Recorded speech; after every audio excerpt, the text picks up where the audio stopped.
Hi, Shubi. Hello, sir. Good morning. Ano? Well, kanina nabanggit mo naman na you felt like a big winner paglabas mo.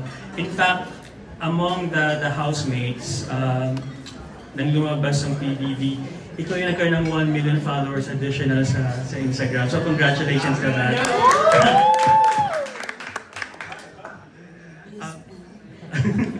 Pero maraming natuwa sa'yo because of your talent and authenticity.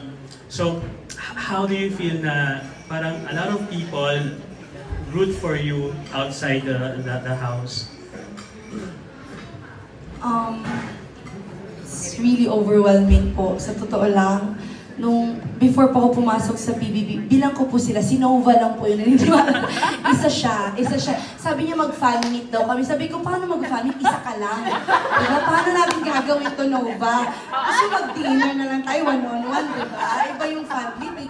Inisip ko talaga. Tapos, syempre, kahit sila Miss Ann at Miss Joy, pag sila sabihan nila ako na they believe so much in me, sometimes I really wonder why. And hindi ko alam kung bakit. And nung pumasok pa ako sa loob ng bahay, sa totoo lang po, sobrang nahirapan ako magpakatotoo. Kasi natakot ako ma-judge. Natakot din ako na baka hindi nila mahal yung pagiging ganito ko until si Bianca pinush niya na ako na maging totoo ka lang sa sarili mo. Siya yung nag-push talaga sa akin, ipalabas mo yan, huwag kang matakot. And the moment I stayed true to myself is the moment I was loved by people. And until now, I feel like it's still overwhelming po ang lahat. And I'm aware po na marami pong dumating na followers. Pero more than that, I feel like I now have a greater responsibility to raise more awareness, to be more, maayos na tao. Kasi nakakatakot talaga. Parang lahat talaga ng moves ko, nakikita ko talaga ng mga tao. Maayos ka namang tao, Shubi. Alam mo yung bawat. Siyempre, mas magiging aware na ako ngayon at mas magiging sensitive dahil yung bibig ko, di ba? So right now, I feel like I'm more tamed. Wow. And then, sobrang po talaga akong masaya and habang buhay ko po kayong dala-dala sa puso ko, lahat po ng sumusuporta, lumalaki lang po ang pamilya natin. I hope mahalin niyo rin po ang mga co-housemates ko, lahat po kami dahil mahal po namin kayo. Ginawa po namin yung PBB para sa inyo. Para sa amin.